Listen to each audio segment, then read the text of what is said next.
Olá a todos, esta é uma aula do componente curricular Mudanças Climáticas, Bases Físicas, Químicas, Ecológicas e Estratégias de Enfrentamento, da Universidade Federal do Sul da Bahia. Meu nome é João Batista e sou professor desse componente. Na aula de hoje, a primeira aula, que será a introdução ao tema, nós iremos discutir o que são forçantes naturais e forçantes antrópicas nas questões das mudanças climáticas. Antes de começar falar sobre o assunto, é importante a gente frisar o que é o componente curricular, né? Então, a ementa do componente, né, a gente vai ver os processos naturais na biosfera, atmosfera, água, sólidos e organismos, a importância, estrutura e característica da atmosfera, mudanças na atmosfera ao longo do tempo geológico, gases do efeito estufa e aquecimento global, poluição ambiental, resíduos domésticos e industriais, técnicas e processos de reciclagem e reaproveitamento de resíduos, soluções tecnológicas e estratégias para recomposição de biodiversidade e papel do ensino de ciência da natureza nesse processo. Os objetivos do componente são proporcionar aos estudantes o entendimento dos elementos do clima, suas variações ao longo do tempo em diferentes escalas, construir a ponte entre os efeitos da alteração do clima e o aquecimento global, com sua importância em nosso mundo biótico e abiótico, mostrando a importância do clima nas atividades antrópicas e suas consequências no aquecimento global. Mostrar e diferenciar as alterações climáticas por forçantes naturais e antrópicas. Qual que é a forma de avaliação desse componente? Ele será avaliado por dois processos. Cada aula vai ter um estudo dirigido, né? E esses estudos dirigidos, que devem ser entregues via SIGA, tá? E essas tarefas já foram colocadas, irão compor 60% da nota. E ele é para ser feito individualmente. Ao final do componente, né, será feito um seminário, onde com um grupo de 4 a 6 estudantes, compondo 40% da nota. Faço algumas sugestões de temas aqui, né? Impacto das mudanças climáticas no extremo sul da Bahia, acreditação de carbono, impacto das mudanças climáticas nos biomas brasileiros, mudanças climáticas, somente um processo natural, né, que é um contraponto do que vai estar falando do componente, questões energéticas nas mudanças climáticas. A biografia que é preconizada no componente, nós temos a biografia básica Atmospheric Chemistry and Physics, né? E a Basic Environment Technology, né? Como bibliografia complementar, nós temos Meteorologia e Climatologia do Varejão, né, que é um livro, o Vianello, Meteorologia Básica e Aplicações, o Torres Machado, que é Introdução à Climatologia, né, o Climatic Changes to Hard, e do Marengo, aqui, Mudanças Climáticas Globais e seus efeitos na biodiversidade. Destes aqui, o Marengo já está disponível no SIGA. Eu vou colocar também outros materiais interessantes para que possam suplementar mais essa leitura de vocês. Então, para algumas questões iniciais, né, sobre mudanças climáticas e aquecimento, né, antes de a gente seguir o vídeo, eu vou colocar essas questões, vocês parem, anotem essas questões, pensem nas respostas, depois continua vendo essa aula, tá bom? Então, quais são as questões que são colocadas? O que são mudanças climáticas e aquecimento global? Então, a mesma coisa? Quais são as causas das mudanças climáticas? Quais as implicações das mudanças climáticas e aquecimento global sobre nós? Tudo o que lemos e vemos sobre mudanças climáticas está correto? Ainda mais nesse tempo de fake news. Você acredita em previsões climáticas? Quando foi a última vez que você viu uma previsão climática e ela foi correta em relação ao que você viu? A temperatura na Terra sempre foi essa mesma? Você teve temperaturas mais altas ou mais baixas? Você já ouviu falar de eras glaciais? O que são eras glaciais? A atmosfera terrestre sempre foi como a conhecemos hoje? Então, pare, anote essas respostas e depois continue a ver o restante da aula.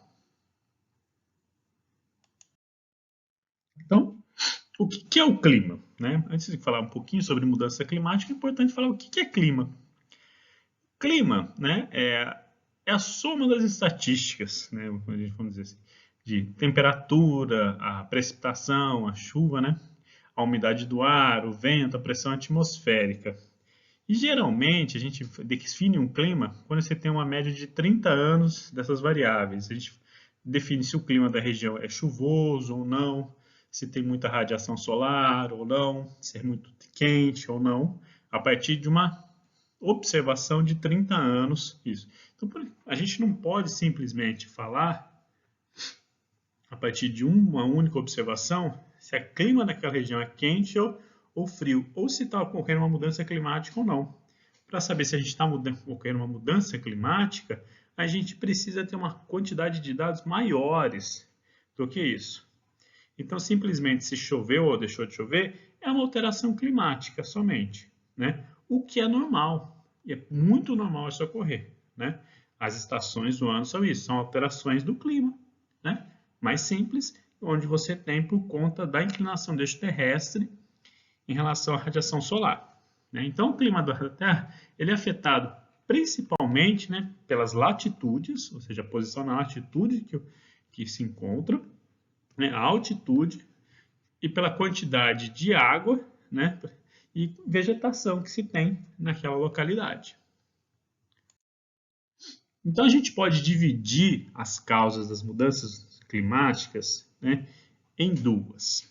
Tá? A gente pode falar que as mudanças no clima, né, e aí a gente fala, quando a gente fala mudança do clima, ou seja, é aquele clima, quando a gente definiu 30 anos ou mais, ela pode ser por forçantes naturais, né, ou seja, o clima ele muda naturalmente. Né? Esse é o primeiro impacto que vocês vão ter nessa aula, né, esse componente.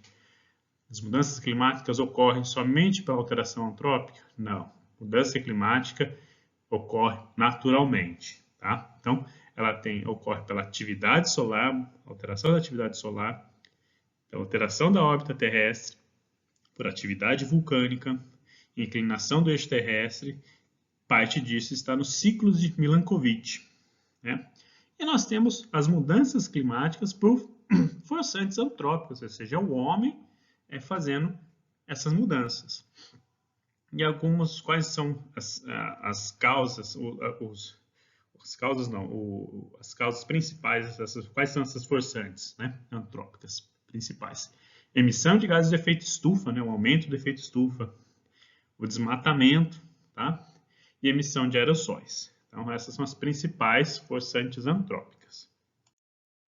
Né?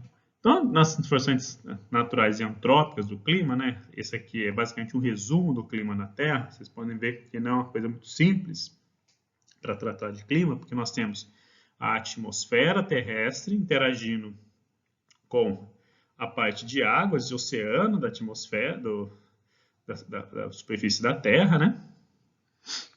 Nós temos o que nós chamamos de criosfera, que é a parte de gelo, ou seja, a água congelada, né? Nós temos a parte da superfície da Terra, superfície terrestre, né?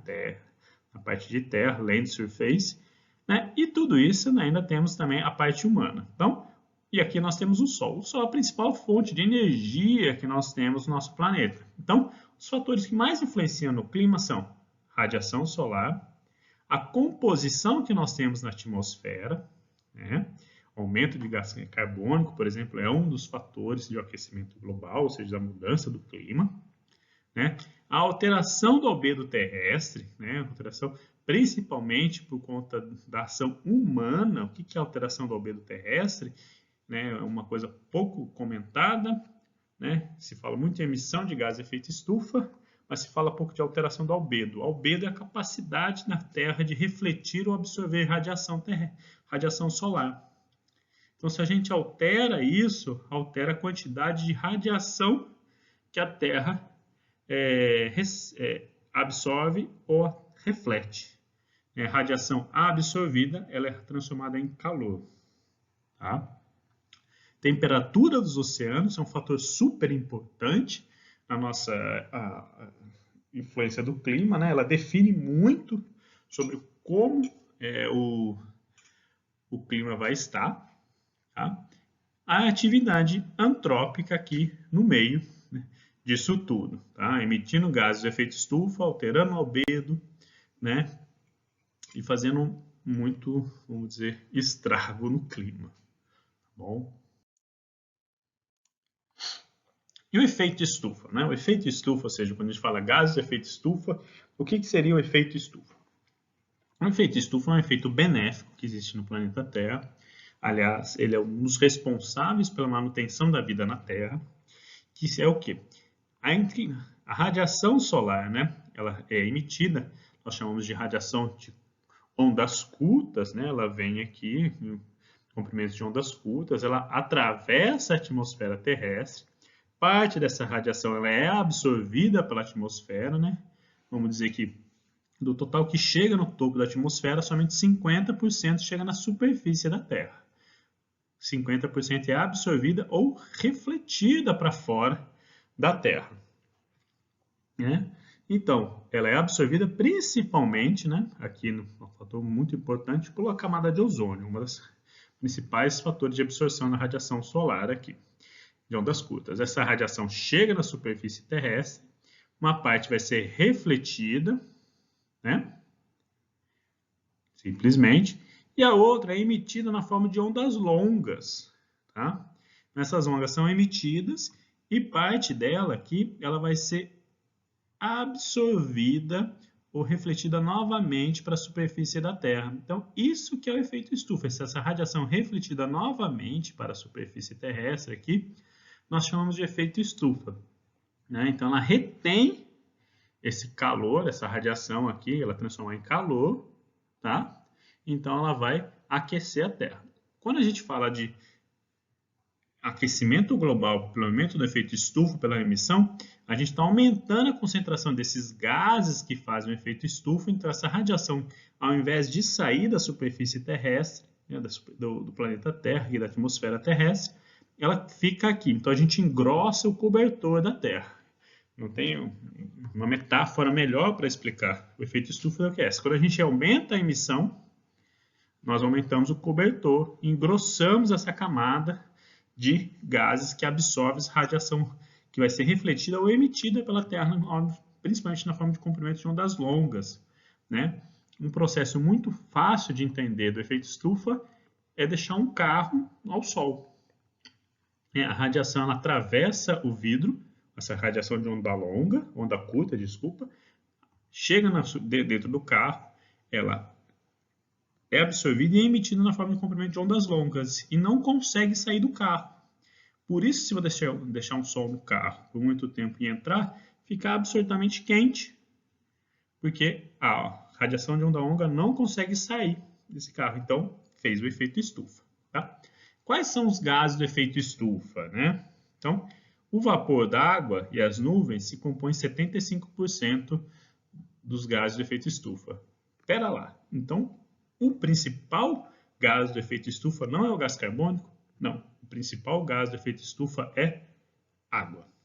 Tá? Então, a quantidade de água na atmosfera terrestre é super importante na absorção desses gases.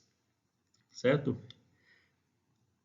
O CO2 é responsável aí por em torno de 19 a 20%, né, dessa retenção, né, de calor aqui pelo efeito estufa. Tá?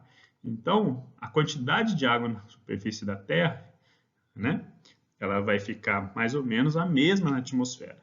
Enquanto o gás carbônico, aquele gás carbônico que estava aprisionado, né, ou na forma de combustíveis fósseis, ou na forma de fixado na forma de matéria orgânica, por exemplo, em árvores, tudo, ela vai ser novamente liberada para a atmosfera. Então, você está aumentando a quantidade de gás carbônico. Por isso que ela é importante. Tá bom? E outros gases compõem 7% aí. Né? Outros gases são o óxido nitroso, um gás importante, e o metano.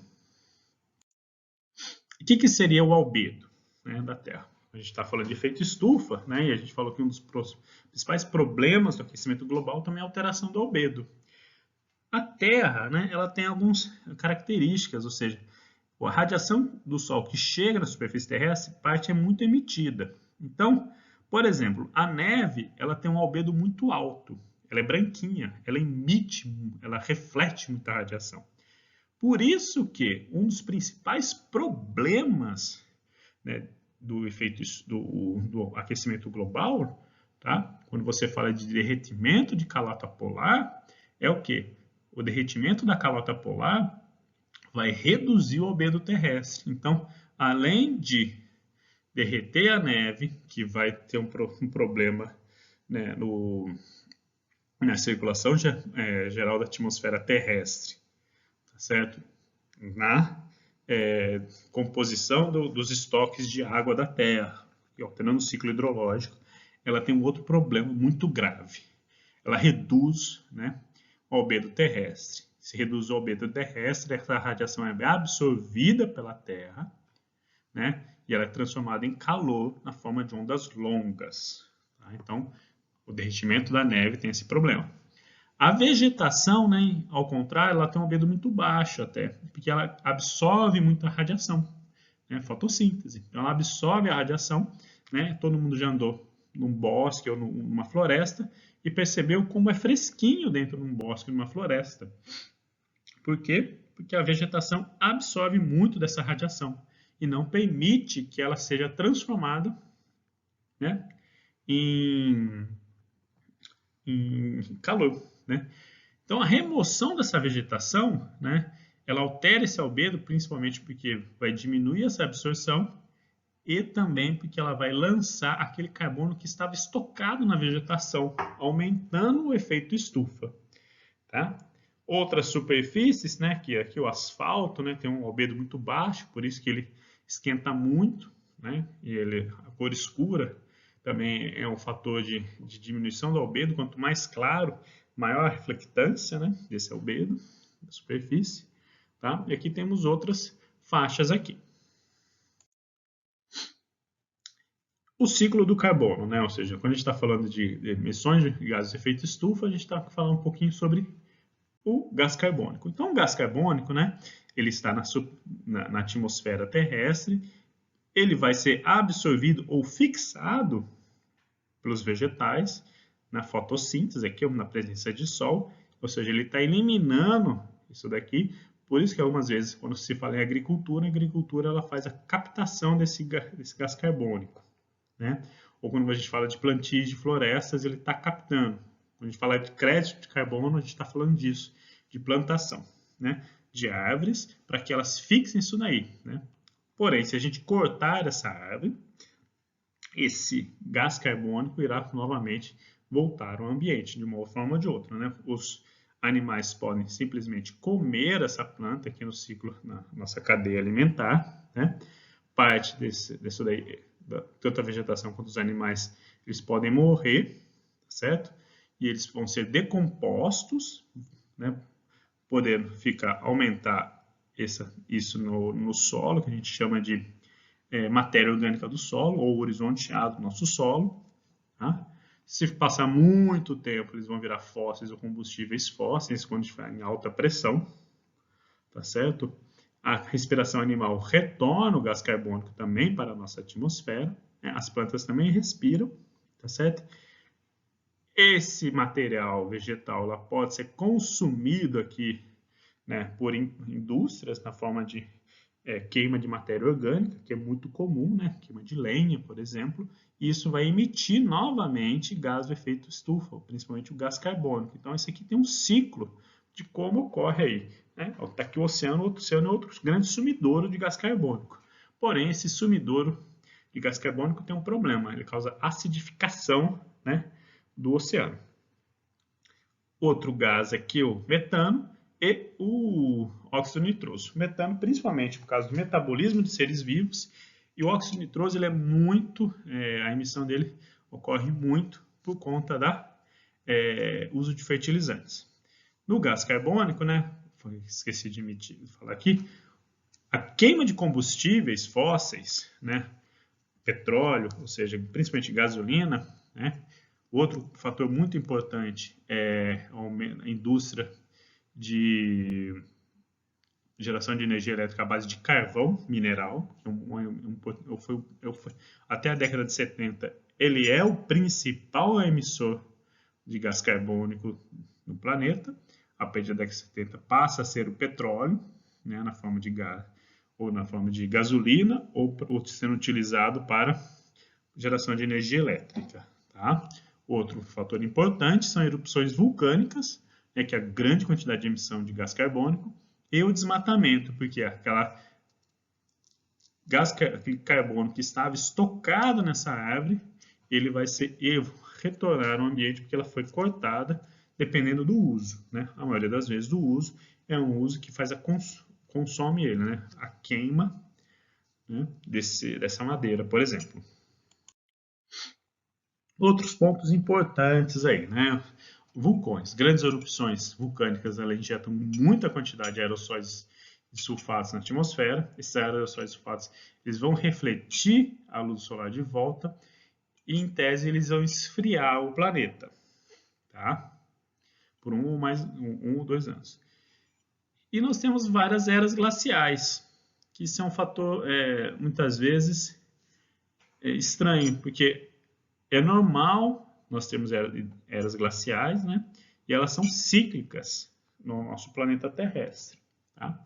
As causas disso, elas podem ser descritas pelo ciclo de Milankovitch, tá? E a mudança na escala, né, ela tem alguns milhares de anos. A última glaciação terminou há 12 mil anos atrás, né? Principalmente culminou com a grande expansão do ser humano no planeta Terra. Tá? Então, aqui está a temperatura global e os vulcões. A cada vez que nós temos uma grande erupção vulcânica, né, que as setas indicam, nós temos uma breve queda na nossa temperatura, né, terrestre, por conta do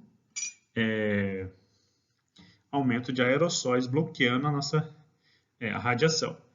Nesse gráfico já é possível ver que a temperatura, né, a anomalia aqui, ó, ela já começa a subir, principalmente, né, em 1860, dá início à Revolução Industrial, né, então nós temos que começar a ter um aumento da nossa anomalia na temperatura. Né. O que seriam os ciclos de Milankovitch? Né? Então, os ciclos de Milankovitch, né, eles são 3. Nós falamos de precessão, inclinação e elipsidade. O que seria cada um deles? Né? Cada um tem uns ciclos diferentes. Né? Precessão é para onde o eixo terrestre irá estar apontando. E ele tem uma alteração aí, tá? A cada 23 mil anos. Tá certo? A inclinação da Terra, né? A inclinação do eixo terrestre aqui, ela tem uma alteração também. Isso ocorre principalmente nas zonas temperadas aí, né? Nas zonas tropicais, aumento ou redução das zonas tropicais temperadas e do polo norte, e dos polos também, polo sul e norte. Elas têm uns períodos aí de 41 mil anos. E a elipsidade, o que seria elipsidade? A Terra ela pode descrever aqui, ó, um ciclo ou ficar mais elíptica em relação ao Sol. Então ela tem uma variação aí, então ela tem essa alteração, né, no movimento de translação aí da Terra em relação ao Sol. Tá? Ele foi calculado tudo isso em 1920. Diga de passagem, ele estava na cadeia, Milankovitch, ele é um engenheiro, não tinha nada para fazer, ele começou a fazer cálculo e descobriu isso. Né? Então, essa daí ele não vai mudar o total de radiação que atinge a Terra, ele vai ter a distribuição dessa radiação, né, ao longo das estações do ano e ao longo da latitude da Terra. E essas alterações, né, a precessão, obliquidade é inclinação, excentricidade é a partir do o quanto está elíptico ou não, força antissolar, que a gente não falou, mas a atividade solar ela se altera ao longo do tempo, né? Tudo isso ele vai fazer aqui, ó, picos, né, ou seja, de calor e resfriamento da Terra. Calor e resfriamento da Terra. Então, nós temos estágios de glaciação. Diga-se de passagem, as partes de temperaturas mais frias na Terra são mais longas do que a parte de temperaturas mais altas. Né? Então, as temperaturas mais altas elas ocorrem e elas são cíclicas aí, a partir dos 4 elementos: precessão, inclinação, excentricidade e a forçante solar, atividade solar aí. Mas somente a forçante natural, a gente está falando de forçantes naturais, né? Então, a Terra ela tem ciclos de aquecimento e resfriamento naturais. Então, dia presente até 400 mil anos atrás. Essas temperaturas foram feitas, né, foram lidas a partir da perfuração de colunas de gelo, né, no Polo Sul, ou seja, que o gelo é eterno, o permafrost, né, permafrost, foi retirada essas colunas de gelo a partir de como o oxigênio se congelou lá dentro, se sabe a temperatura que estava até 400 mil anos atrás. Então, nós temos essa seguinte medida, né? Onde nós temos a parte em vermelho aqui a temperatura, o cinza é o carbono da Terra e o preto aqui é o gás metano. Então, se você pode observar que eles têm um comportamento muito similar. Então, aqui nós temos uma faixa de temperaturas altas, nós temos uma redução da temperatura e uma glaciação. Quando nós temos uma redução da temperatura e glaciação, nós temos uma redução do dióxido de carbono, né, e do metano. Pode ser que essa redução se ocorra pela redução da temperatura, que reduz a taxa metabólica dos seres vivos, principalmente a respiração. Tá? Novamente, um aumento da atividade solar ou dos ciclos de Milankovitch aqui, vão fazer o quê? Um novo aquecimento da Terra, que é um pico.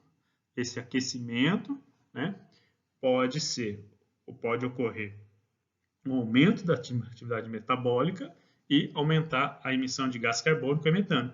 Como também pode ser o contrário, o aumento da atividade de gás carbônico e metano aumentarem a temperatura. Pelo que se indica aqui no gráfico, o aumento do gás carbônico e do metano precedeu o aumento da temperatura. Então, possivelmente, o aumento do gás carbônico e metano levaram a um aumento de temperatura nesse caso aqui, nesse ponto aqui. Então, ele subiu e, novamente, aqueceu demais, vai chegar um momento que começa a cair a temperatura e resfriar.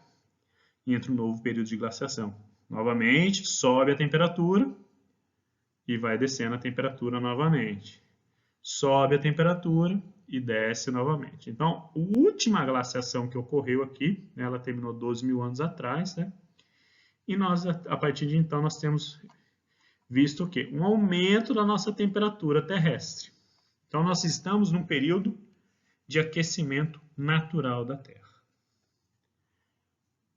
Estranho isso? Não. Tá? Então, é correto dizer que as mudanças climáticas ocorrem de forma natural na Terra? É correto. Porém, a partir da Revolução Industrial, né, o aumento da concentração de CO2 na atmosfera, né, começou a se elevar bastante, né, por conta da queima de combustíveis fósseis, principalmente carvão, tá? Carvão mineral. E isso daí fez o quê? Um aumento, né? Aqui está essa área cinza aqui, ó, a temperatura terrestre. Ó. Você tem um aumento da temperatura terrestre a partir, né, desse aumento da concentração, né, de CO2 na atmosfera e o aumento das emissões de gás carbônico na atmosfera terrestre. Então, o planeta está aquecendo? O planeta está aquecendo naturalmente. Porém, as forçantes antrópicas, junto com as forçantes naturais, estão aumentando mais o clima terrestre. A forçante antrópica, como a gente vai ver mais à frente, ela está acelerando o processo e está aumentando a amplitude do processo de aquecimento natural da Terra. Então, quem são os maiores emissores de gás carbônico, né? É certo que no começo nós tínhamos uma grande emissão, principalmente por parte de Reino Unido e Estados Unidos. Mas hoje, né, há um tempo atrás, já não é os Estados Unidos o maior emissor de gases de efeito estufa, e sim a China. A China, que tem o maior crescimento econômico aí do planeta hoje, ela é a grande emissora de gases de efeito estufa, né? E envolve também agora uma questão política, social e econômica. Por quê? O que nós estamos passando hoje de aquecimento global, ou seja, essa mudança, esse aumento de temperatura, essa mudança no regime de precipitação da Terra aí, principalmente, ela não é da emissão grande parte, por exemplo, da China em 2015. Muito pouco é o efeito dela. Mas sim é o efeito de todo esse tempo. Então, a grande discussão, quando se fala de mudanças climáticas ou tratados para redução de gases de efeito estufa, quem que é o responsável por isso? As pessoas, os países que estão emitindo maior quantidade hoje, ou os países que, há um tempo atrás, já fizeram toda a emissão e agora estão defendendo isso. E aí quem está emitindo agora, o discurso é: vocês fizeram tudo isso, nós não temos o direito de crescer também agora. Então esse é um ponto a ser discutido aí. Então, o total de emissões no Brasil, né, aqui desde 1990 até 2018 aqui, tá? Ele é grande parte feito pela mudança de uso na Terra. Essa mudança de uso na Terra, vocês podem ver aqui em 2018, que compõe a maior parte da emissão de gás carbônico do Brasil, ela é muito por conta da mudança de uso da terra, ou seja, desmatamento. Tá? A agropecuária tem uma influência grande, o setor de energia aqui, e transportes também. Tá? Processos industriais resíduos tem uma pequena parcela nesse caso, né? Mas o grande vilão do Brasil é o desmatamento, tá? Ou seja, é a corte daquela vegetação que estava com carbono fixado, né? E ele vai ser emitido aí para a atmosfera terrestre. E quais são qual um organismo que se pesquisa sobre a mudança climática, né? O IPCC, que é o painel intergovernamental sobre mudanças climáticas, ele foi estabelecido em 1988, né, pela Organização Meteorológica Mundial. Ele é um programa das Nações Unidas para o Meio Ambiente. Ele faz o quê? É uma reunião de cientistas que identifica os principais estudos e faz os principais entendimentos nas mudanças do clima e quais são os potenciais impactos e as opções de adaptação disso daí.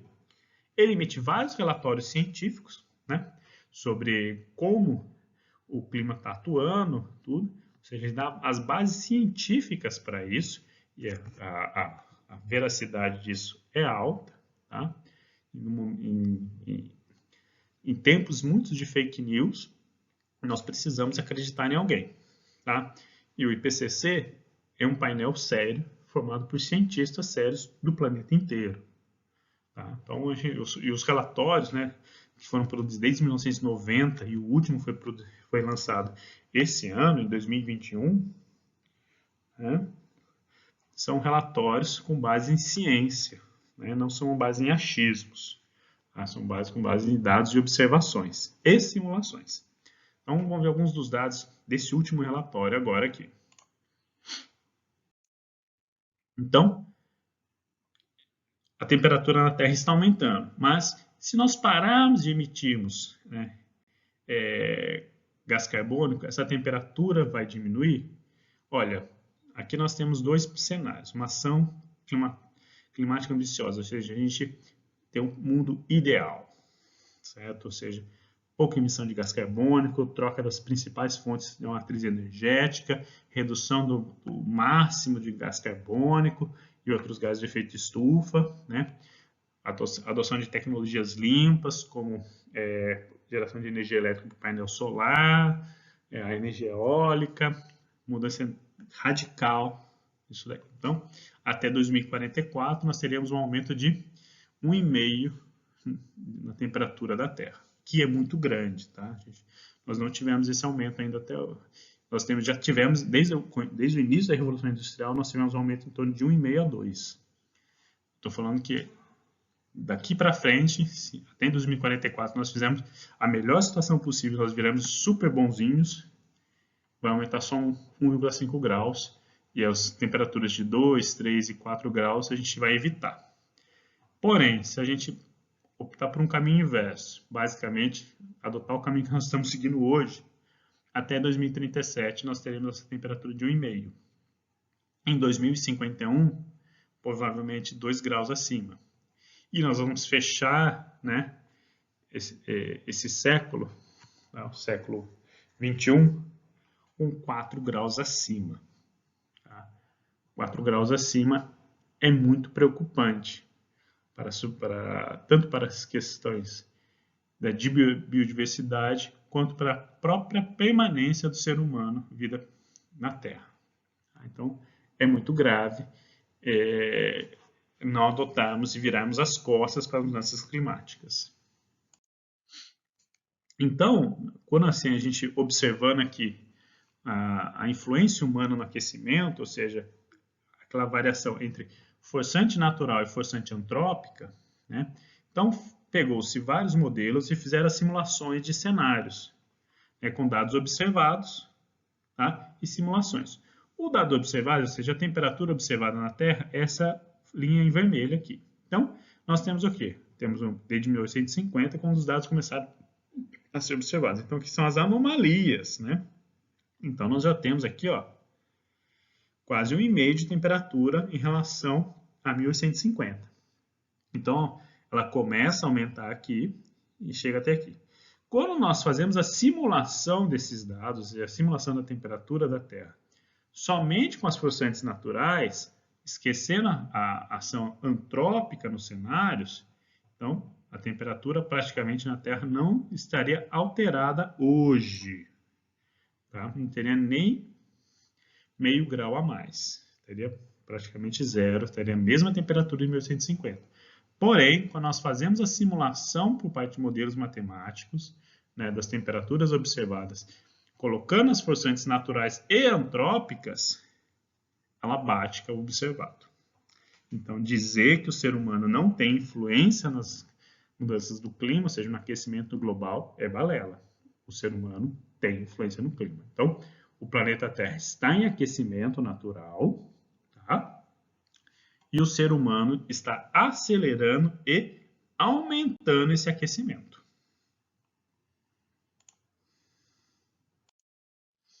E aqui nós temos uma previsão do aumento do nível do mar, né? Aqui a alta observada no nível do mar de 1950 para frente, nós temos uma pequena alta, né? Até 2020 nós temos aqui menos de 20 centímetros de aumento.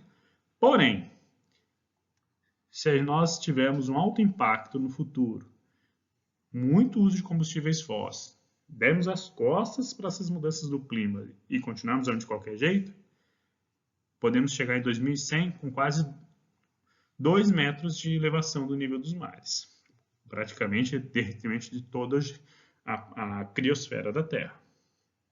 Se nós basearmos, ou seja, em cenários possíveis de sustentabilidade, o aumento vai ser só de meio metro até 2100. Né? Ou seja, as mudanças são irreversíveis. Nós não temos como reverter a mudança do clima hoje. O que nós fazemos hoje é mitigar os efeitos. Nós temos que fazer adaptações às mudanças climáticas e diminuir ao máximo o pior cenário possível. Nós temos que pensar no melhor cenário possível hoje. Né? Então, darmos as costas para o clima e dizer que nada disso está acontecendo é chegar nesse ponto aqui. Dando as mãos e trabalhando juntos, podemos ter uma situação melhor, mas o clima já vai estar alterado, principalmente pela ação do homem. Então, quais são as evidências que nós temos hoje do aquecimento global? Temos a maior concentração de dióxido de carbono acima dos 2 milhões de anos, pelo menos. Né? Temos um recuo de glaciais sem paralelo nos últimos 2.000 anos, ou seja, recuo das geleiras. A última década foi a década mais quente dos últimos 125 mil anos. Sabe? Né? O nível do mar tem aumentado rápido, mais do que nos últimos 3.000 anos. A cobertura de gelo ártico de verão é menor do que em qualquer dos últimos 1.000 anos. o aquecimento do oceano mais rápido do que qualquer momento desde o fim da última era de gelo, ou seja, de 12 mil anos atrás, né? E nós temos também a acidificação dos oceanos, né? Por conta do que o oceano ele acaba absorvendo gás carbônico. Essa absorção de gás carbônico, tá, vai reagir com a água, transformar em ácido carbônico, que é o ácido que tem dentro da Coca-Cola, né? Então ela transforma, o gás carbônico reage com a água e forma ácido carbônico. Então, outras consequências, a acidificação, que já foi comentado, derretimento das calotas polares, aumento do nível dos mares e o deslocamento de áreas agrícolas, pouco colocado. Ou seja, a produção de alimento de algumas áreas que eram tradicionais para a produção de café, que precisavam de um clima mais ameno, tudo, elas vão acabar se deslocando de locais porque o clima não vai estar mais adaptado para aquele tipo de cultura agrícola. Então, a gente pode ter sérios problemas, tá, na produção agrícola. Tá? O próprio agronegócio pode sofrer com isso e a redução da produção de alimentos. Então, algumas questões finais aqui, né? O que nós temos de certeza na mudança do clima? Ou seja, que está alterando. Tá? E o homem tem influência sobre isso. A temperatura na Terra está aumentando? Sim, a temperatura na Terra está aumentando. As atividades antrópicas têm alguma influência? Total. Nós estamos potencializando e aumentando, acelerando esse processo. Qual que é o nosso papel? É darmos as mãos e tentarmos mitigar alguns desses efeitos, porque nós não podemos reverter mais eles. Tá? É irreversível. A mudança do clima já está ocorrendo e não vai parar. Tá? Nós devemos nos preocupar com as mudanças do clima? Sim, pela própria espécie humana. A espécie humana depende disso.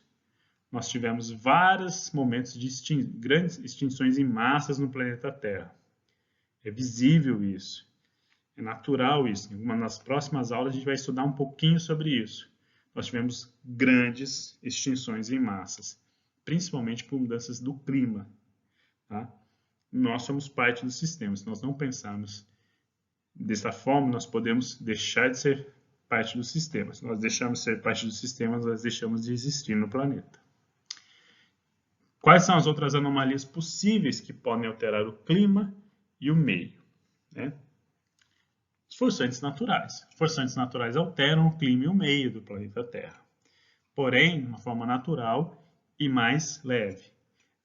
Né? A gente vai ver em aulas posteriores que essa alteração também do clima, né, pode ser feita também por eventos isolados, como o meteoro que extinguiu os dinossauros. Né? O meteoro caiu na Terra, provocando um grande impacto, né? E os dinossauros praticamente foram extintos em questão de meses. Tá? Aqui tem algumas referências bibliográficas, né? O livro do Marengo, que está disponível no SIGA, tá bom? Isso vai estar disponível, está disponível também esse sumário para formadores de políticas e opiniões do IPCC, né? Aqui, duas reportagens aqui que nós temos aqui sobre o último relatório aí do IPCC, traz umas formas mais leves de leitura aí e seria interessante fazer essa leitura, tá bom? Então a aula termina por aqui. Obrigado.